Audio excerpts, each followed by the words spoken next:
Hello everyone, আসসালামু আলাইকুম। আশা করি সবাই ভালো আছেন। আলহামদুলিল্লাহ আমি ভালো আছি। আমি আজকে ছোট্ট একটা রেসিপি নিয়ে চলে আসলাম।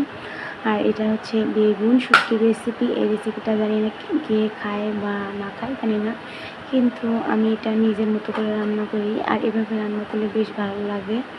আর এখানে আমি প্রথমে কিছু মরিচ আর পেঁয়াজ কুচি আমি এখানে এই যে কড়াইয়ের মধ্যে দিয়ে দিলাম।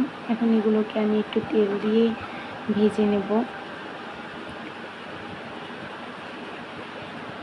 তেল দিয়ে দিলাম।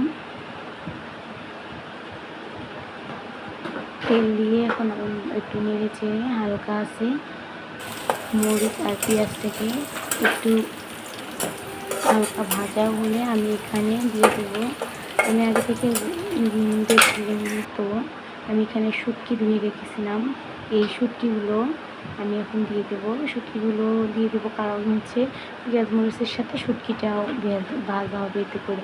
কারণ আমি শুটকিগুলো আগে ভেজে নিয়ে নিই, শুধু এমনিতেই পানি দিয়ে ভালো করে ধুয়ে পরিষ্কার করে নিয়েছি। আর আপনারা যদি আগে শুটকি মাছটা একটু ভেজে নিয়ে ধুয়ে ফেলেন তাহলে আর এখানে মরিচ পেঁয়াজের সাথে দেওয়ার দরকার নেই। পরে মশলা কষানোর পর শুটকি মাছটা দিলেই হবে। তারপরে যেখানে আমি মশলা কষানোর জন্য এখানে আমি দিয়েছি জিরা গুঁড়া, ধনিয়া গুঁড়া, গরম মশলা গুঁড়া আর হচ্ছে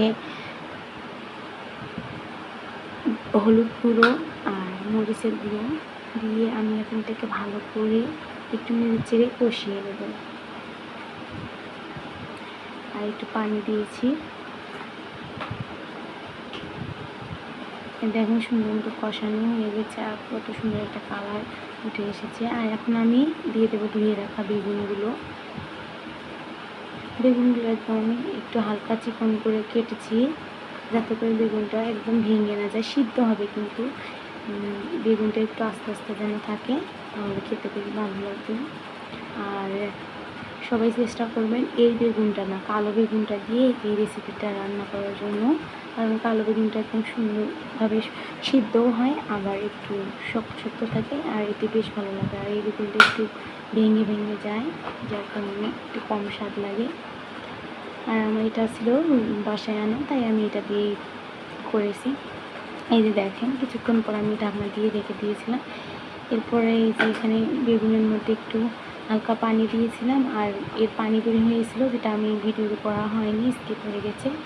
এটা দিয়ে সিদ্ধ হয়ে গেছে। আর এটাকে আমি এখন এই যে সুন্দর করে ছড়িয়ে দিয়ে একটু হালকা আছে কিছুক্ষণ রাখবো। তারপর যখন নিচে একদম একটু লেগে লেগে আসবে তখন আমি এটাকে নামিয়ে নেব। এই যে তারপর দেখেন এটার ফাইনাল লুক। এই পর্যন্ত আজকের ভিডিও ভালো লাগলে অবশ্যই লাইক কমেন্ট করবেন। আল্লাহ হাফেজ।